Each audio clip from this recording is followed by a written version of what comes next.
उम्मीद है कि आप सकुशल होंगे, अनावश्यक कार्य छोड़कर पढ़ाई कर रहे होंगे।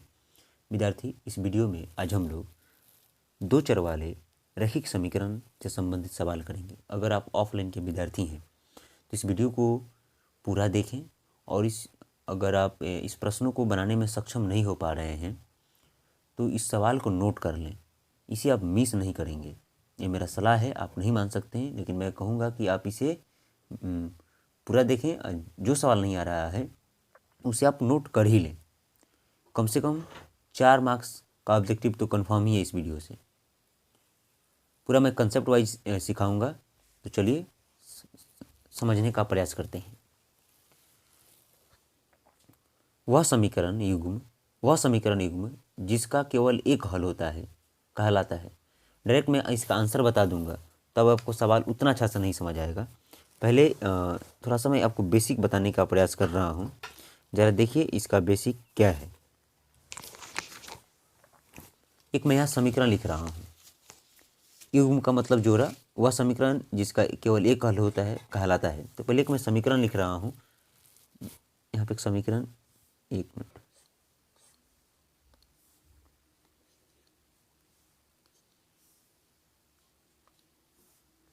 समीकरण लिख रहा हूँ, देखेंगे जरा।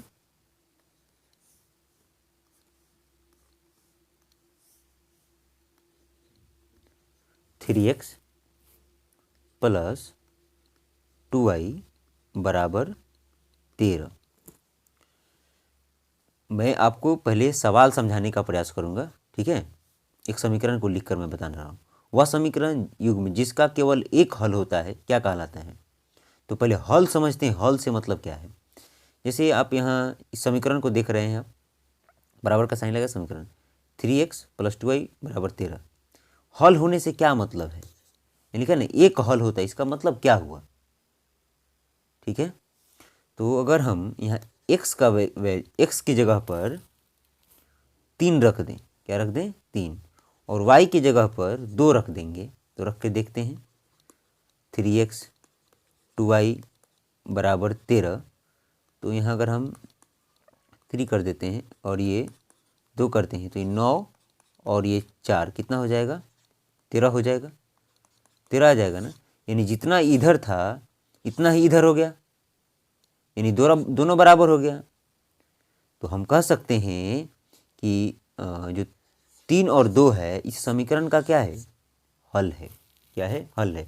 तो आप कहेंगे कि रैखिक समीकरण में दोनों चरों का मतलब x और y का वह मान जो इस समीकरण को क्या कर दे, संतुष्ट कर दे। मतलब संतुष्ट करने का मतलब क्या है, जो इधर का वैल्यू है और इधर का वैल्यू दोनों क्या हो जाए, बराबर हो जाए, तो हम बोलेंगे कि इस समीकरण का यह हल है। तो जो समीकरण का हल हुआ तो उसका हल कितना हुआ, 3 और 2 हुआ। लेकिन यहाँ बता रहे कि वह समीकरण युग्म का मतलब दो समीकरण, जैसे कि ये मान लो 3 हो गया और एक यहाँ 3x प्लस 5y बराबर 6। इस प्रकार का हम समीकरण को युग्म बोलेंगे। जिसका मात्र कितना हल होता है, एक हल होता है, उसे हम क्या बोलेंगे। ऑप्शन है विरोधी, अविरोधी या आश्रित। तो विद्यार्थी इसका उत्तर अगर आप नहीं जानते हैं तो इस सवाल को नोट ही कर लेंगे, ठीक है। केवल एक हल हो रहा है तो इसे हम क्या बोलेंगे, अविरोधी बोलेंगे। क्या बोलेंगे, विरोधी नहीं, अविरोधी बोलेंगे, ठीक है। जिसका हल होगा एक्स वाई का वैल्यू आएगा उसको हम क्या बोलेंगे, अविरोधी बोलेंगे, विरोधी नहीं बोलेंगे। इसको याद करने का तरीका भी मैं आगे बताऊंगा, इसी वीडियो में बताऊंगा। अगला सवाल देखिए, समीकरण 2x माइनस 3y बराबर 14 में यदि x बराबर 1 और y बराबर, तो y का मान क्या होगा। यहाँ पे समीकरण है,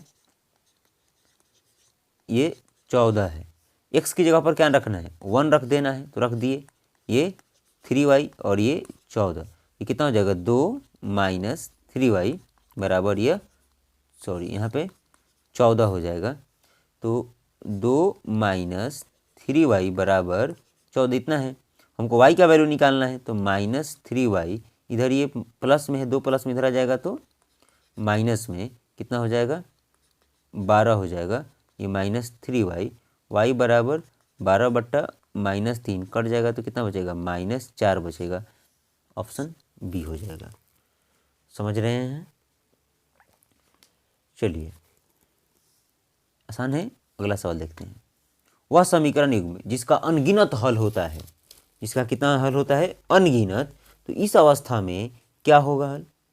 तो देखो, इसे हम क्या बोलेंगे? अनगिनत का मतलब x का मान अनंत तक आ जाए, y का मान भी आते ही रहे, बहुत सारा वैल्यू हो जाए। तो इस अवस्था में हम इसे क्या बोलेंगे? वह समीकरण युग्म जिसका अनगिनत हल होता है उसे हम बोलेंगे आश्रित। क्या बोलेंगे? आश्रित। ठीक है, आगे देखिए।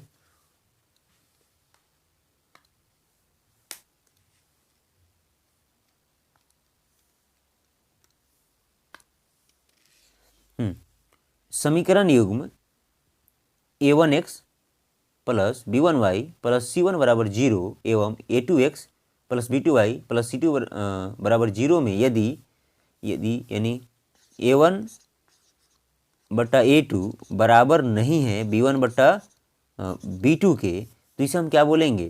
तो इसका आलेख एक दूसरे को क्या होगा? मतलब जब विद्यार्थी एक समीकरण यहाँ दिख रहा है, आपको यहाँ दिख रहा है, इसका जब आप ग्राफ खींचिएगा तो एक रेखा ऐसी आएगी, तो एक रेखा कैसा? ऐसा आएगा। मतलब ये क्या कर रहे हैं? एक दूसरे को प्रतिच्छेद कर रहे हैं। इसका ग्राफ खींचने पर ये होगा, यानी पहला बराबर नहीं है तो आप इसे क्या मानेंगे? प्रतिच्छेद मानेंगे। पहला बराबर नहीं है तो इसे आप क्या समझेंगे? क्योंकि प्रतिच्छेद करते हैं। ठीक है, अगला देखेंगे। अब देखो, यहाँ ऐसे है a1 बटा a2 b1 b2 does not equal c1 c2। इसका जब आप ग्राफ खींचिएगा विद्यार्थी तो ऐसे होएगा, ऐसे आएगा, यानी दोनों ये लाइन एक दूसरे को नहीं काटेगा। जब नहीं काटेगा तो इसे हम क्या बोलेंगे? समांतर बोलेंगे। क्या बोलेंगे? समांतर। समझ गए होंगे। लास्ट में एक तरीका बताऊंगा ये कैसे इसको याद रखना है। ये सवाल देखिए। वह समीकरण सवाल है कि समीकरण युग्म x प्लस वाई बराबर 14 एवं x माइनस वाई बराबर 4 किस प्रकार का समीकरण है? तो देखिए विद्यार्थी, अगर इसका आप वैल्यू निकालिएगा, जैसे इस समीकरण ऐसे बराबर 4 है, निकालिए, ये कैंसिल हो जाएगा, ये 2y 2x और ये हो जाएगा आपका 18। x का वैल्यू कितना आ जाएगा? 9 आ जाएगा। मतलब इसमें x का मान आ रहा है, ध्यान में रखिएगा। जब मान आएगा, जब मान क्या होगा? आएगा, तब आप इसे क्या बोलेंगे? इसका मतलब वैल्यू निकल रहा है, तो इस अवस्था में आप बोलेंगे कि ये क्या है? अविरोधी है। जब एक्स वाई का वैल्यू नहीं आएगा तब आप इसे विरोधी बोलेंगे। ठीक है, अब देखो एक समीकरण किस प्रकार का समीकरण है? देखो ये तो समझ नहीं आ रहा है, सवाल ही नहीं समझ में आ रहा है, तो हम क्या करेंगे? तो देखो इस सवाल बताने से पहले थोड़ा सा आपको एग्जांपल मैं दे रहा हूँ। देखो, एक मिनट। अगर a1 बटा a2 बराबर b1 b2 बराबर c1 c2, अगर ये तीनों बराबर होगा तो समझिएगा कि इसका हल होगा। इसका क्या होगा? हल होगा, मतलब एक्स वाई का वैल्यू आएगा, और इसे हम संपाती बोलते हैं। क्या बोलते हैं? संपाती। ठीक है, अगर a1 बटा a2 does not equal b1 बटा b2 बराबर c1 बटा c2, अगर ऐसा रहेगा तो इसे हम प्रतिच्छेदी बोलेंगे। क्या बोलेंगे? प्रतिच्छेदी। इसका भी हल होता है और द्वितीय हल होता है, और द्वितीय हल होता है। आगे देखेंगे, अगर ये ऐसा रहे a1 बटा a2 बराबर b1 बटा b2 और डज नॉट इक्वल c1 बटा c2, जब इस अवस्था में रहे तो इसका कोई हल नहीं होता है, और इसे हम समांतर बोलेंगे। क्या बोलेंगे? समांतर। जिसका आप ग्राफ खींचिएगा तो समांतर हो जाएगा, और जिसका हल नहीं होता है उसी को हम क्या बोलते हैं? विरोधी बोलते हैं। मैंने इसी वीडियो में आपको बताया है कि आप इसे याद कैसे रखेंगे। तो देखो विद्यार्थी, जब इसका ग्राफ आप खींचिएगा ना, संपाती का ग्राफ खींचिएगा ना, देखिए कैसे बनेगा। यहाँ x एक हो जाएगा लाइन ऐसे, और एक लाइन हो जाएगा ऐसे। ये संपाती नहीं है, ये हो जाएगा समांतर। ये दोनों क्या हो जाएगा? समांतर। तो समांतर होगा कि मतलब ये एक दूसरे को नहीं काट रहा है, नहीं अभी मारामारी नहीं किया है। जब मारामारी नहीं किया है मतलब ये एक दूसरे को नहीं काट रहा है, इसका मतलब क्या है? विरोधी है। क्या है? विरोधी है। तो ध्यान में रखना कि जो समांतर होता है विद्यार्थी, जो क्या होता है? समांतर, उसको हम क्या बोलते हैं, विरोधी बोलते हैं, उसका कोई हल नहीं होता है। याद रहेगा, याद रहेगा। यही मैं बोल रहा था कि आपको इसे याद करवा दूंगा, ठीक है। तो हम चेक करते हैं इसे, ये वाला समीकरण 2 नंबर,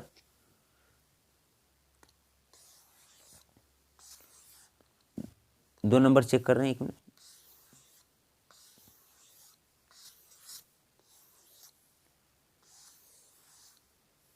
दो नंबर है, 1 मिनट। 2x 3y माइनस 9 बराबर 0, ये है 4x प्लस 6y प्लस 18 बराबर 0। अब देखो, अगर हम a1 a2 करेंगे, मतलब ये इसे ऐसे निकालेंगे, a1 a2 बराबर, तो हम क्या लिखेंगे, 2/4 बराबर 3/6 माइनस 9/18। इसे कटाएंगे तो कितना आ जाएगा, 1/2 होगा। ये भी कितना होगा, 1/2 होगा। और ये भी कितना हो जाएगा, ये माइनस में आ जाएगा विद्यार्थी। किस में आ जाएगा, यह माइनस में आ जाएगा, ठीक है। ध्यान से देखिए, माइनस में, तो ये वाला तो बराबर नहीं हो रहा है, यानी लास्ट वाला बराबर नहीं हो रहा है। इसका मतलब ये समांतर है। क्या है, समांतर है। अभी मैंने आपको बताया समांतर का क्या हो जाएगा, a1/a2 बराबर b1/b2 does not equal c1/c2। और जब समांतर हो जाएगा मतलब इसका ग्राफ ऐसे बनेगा, ऐसे बनेगा। तो दोनों एक दूसरे को नहीं काट रहा है, एक दूसरे को नहीं काट रहा है मतलब मारामारी नहीं किया, मारामारी नहीं किया, इसका मतलब एक दोनों एक दूसरे के विरोधी हैं। उत्तर इसका क्या हो जाएगा, विरोधी। क्या हो जाएगा विद्यार्थी, उत्तर इसका विरोधी हो जाएगा। ऐसा समझ में, इसे आप लिख ही लीजिएगा विद्यार्थी, बहुत बहुत महत्वपूर्ण है, बहुत महत्वपूर्ण है ये। अगला सवाल, ये भी सवाल देख लेते हैं, इसे भी समझ लेते हैं।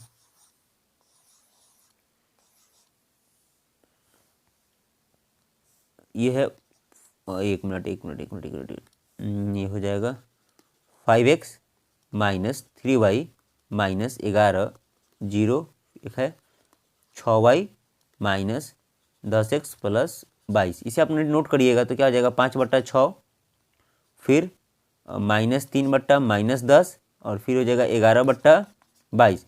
मतलब 10 है, हाँ ठीक है। ये पहला ही बराबर नहीं हो रहा विद्यार्थी, पहला बराबर नहीं है, इसका मतलब क्या है, प्रतिच्छेदी है। अब प्रतिच्छेदी का हल होगा, और जब हल होगा तो इसे हम क्या बोलेंगे, क्या बोलेंगे, क्या बोलेंगे, क्या बोलेंगे, यहाँ पर हम इसे अविरोधी बोलेंगे। क्या बोलेंगे विद्यार्थी, अविरोधी। यहाँ पर ये बिल्कुल सही हो रहा है ना। जरा एक बार इसे मैं दोबारा लिख रहा हूँ, ठीक है, मुझे इस पर डाउट लग रहा है, ठीक है ना। इसे दोबारा लिख रहा हूँ, ठीक, जरा फिर से समझते हैं। ये 5x माइनस 3y माइनस 11 बराबर 0, ये हो जाएगा 6y माइनस 10x प्लस 22 बराबर 0। थोड़ा देखिए, सवाल को घुमा दिया गया है, ऐसे घुमाया गया है, अगर आप ध्यान नहीं दीजिएगा तो गड़बड़ा जाएगा। देख रहे हैं, ये x और x यहाँ दिया है, अगर मैं इसके साथ कर रहा था तो गलत हो जाएगा। तो आप क्या करिएगा, यहाँ क्या करिएगा, 5/10 लिखिएगा। क्यों, क्योंकि दोनों x मिल रहा है, ठीक है। ध्यान देने योग्य है बातें यहाँ। और फिर यहाँ क्या करिएगा जी, माइनस 3y और ये प्लस 6 है, ठीक है। और यहाँ पर ये माइनस ये है, ठीक है, माइनस। और फिर ये भी अकेला अकेला 22 है ना, यहाँ 22 है जी, देख लीजिए 22 है। तो ये हो जाएगा 11 और ये 22, ठीक है, 22। तो ये हो जाएगा, कटेगा तो कितना, -1/2। ये भी कितना हो जाएगा, -1/2। अभी कितना हो जाएगा, -1/2। यानी तीनों बराबर हो रहा है विद्यार्थी ध्यान दीजिएगा। a1/a2 बराबर b1/b2 बराबर c1/c2। जब तीनों बराबर होगा तो इसे हम संपाती बोलते हैं। क्या बोलते हैं, संपाती। और जो इसका ग्राफ आप खींचिएगा ना तो इसे संपाती हो जाएगा, और इसे हम क्या बोलते हैं, आश्रित कहते हैं। क्या कहते हैं, आश्रित। याद रहेगा, तो ध्यान में रखिएगा। जब समांतर होगा, क्या होगा, समांतर, तो इसे हम बोलेंगे अविरोधी। क्या बोलेंगे, अविरोधी। और जब प्रतिच्छेदी होगा तो क्या बोलेंगे, विरोधी। और संपाती होगा तो इसे बोलेंगे आश्रित। क्या बोलेंगे, आश्रित। ये संपाती है, ध्यान से दीजिएगा यहाँ। अगला सवाल देखते हैं, ये भी बहुत महत्वपूर्ण है। थोड़ा सा कम दिख रहा होगा, आप जूम कर सकते, मुझे तो नहीं लग रहा कि आपको देखने में कोई परेशानी हो रही होगी, फिर भी थोड़ा सा आप ध्यान दीजिए। लगभग 15 मिनट हो चुका है। आगे देखिए, रैखिक समीकरण का प्रत्येक हल उसको निरूपित करने वाली रेखा पर होता है। 1 मिनट। रैखिक समीकरण का प्रत्येक हल उसको निरूपित करने वाली रेखा पर क्या होता है? एक बिंदु है, जैसे आप ग्राफ खींचिएगा तो जो हल वैल्यू आता है वो क्या बताता है? एक रेखा बताता है कि क्या बताता है? यह सवाल है, ठीक है। तो ऐसे सवाल को आप उत्तर कैसे देंगे? अगर आप थोड़ा सा भी पढ़े होंगे तो ऐसे सवाल का उत्तर आप आसानी से दे पाएंगे। देखिए कैसे, हम पहले सवाल को समझाने का आपको प्रयास कर रहे हैं, ठीक है। जैसे आपने ऐसा एक ग्राफ खींचा, एक ऐसा खींचा, तो जो यहाँ पर जो बिंदु काटेगा वही तो इसका हल होता है। मान लो 3 4 यहाँ आ गया, तो आप कहेंगे एक रैखिक समीकरण का प्रत्येक हल उसको निरूपित करने वाली रेखा पर क्या होता है? तो एक बिंदु होता है। क्या होता है? एक बिंदु। अगला सवाल देखिए, अगला सवाल, रैखिक समीकरण का ग्राफ किस प्रकार का होता है? तो ध्यान में रखेंगे, रैखिक समीकरण का ग्राफ आपका होता है समांतर, एक सरल रेखा की वक्र रेखा। तो इसका उत्तर हो जाएगा, इसका उत्तर हो जाना चाहिए विद्यार्थी, इसका उत्तर हो जाना चाहिए अगर हम ग्राफ ऐसे खींच रहे हैं, 1 मिनट, ग्राफ खींचने से समझ लीजिए, ऐसा ग्राफ खींचेंगे ऐसे तो ये वक्र रेखा तो है नहीं, तिर्यक रेखा भी नहीं है, तो इसे हम क्या बोलेंगे? समांतर रेखा भी नहीं है। तो इसका उत्तर हो जाएगा सरल रेखा। क्या हो जाएगा? सरल रेखा। समझ गए? आगे देखिए, जिस समीकरण युग्म के लेखा चित्र एक दूसरे को एक बिंदु पर प्रतिच्छेद करते हैं, तो इसका मतलब ये ऐसे ऐसे ये प्रतिच्छेद कर दिया, यहाँ प्रतिच्छेद कर दिया, तो इसे हम क्या बोलेंगे? अभी मैंने आपको बताया है, इसे आप क्या बोलेंगे? क्या बोलेंगे? विरोधी, आश्रित, अविरोधी। तो इसका उत्तर हो जाएगा अविरोधी। क्या हो जाएगा इसका उत्तर? अविरोधी। जिस समीकरण के युग में लेखा एक दूसरे को समांतर हो, ऐसा अभी मैंने बताया, ऐसा हो ऐसा, तो इसे हम क्या बोलेंगे? विरोधी बोलेंगे जी। क्या बोलेंगे? विरोधी। इसे जो भी मेरे से ऑफलाइन पढ़ रहे हैं प्लीज़ इस सवाल को नोट ही कर लेना, ठीक है। आपने कम पढ़ा है तो इसे याद कर लेना, समझ लो। मेरे समझाने से भी नहीं आ रहा, तो इसे 2-3 बार पढ़कर याद कर लेना कि जिस समीकरण युग्म के लेखा चित्र एक दूसरे के समांतर हो, लेखा चित्र करने का मतलब है ग्राफ, समांतर, उसे हम क्या बोलेंगे? विरोधी बोलेंगे। और जिस समीकरण युग्म के रेखा चित्र एक दूसरे के संपाती हो, मतलब ऐसा इसी पर हो, इसी पर ओवरलैप इस तरह से इधर ऐसे है, इसे हम क्या बोलेंगे? आश्रित बोलेंगे। क्या बोलेंगे? आश्रित। अगर आपको ये सवाल कम समझ में आया हो तो महज 17 मिनट का ये वीडियो है, आप दोबारा इसे देखें। बहुत बहुत धन्यवाद, आभार, थैंक यू।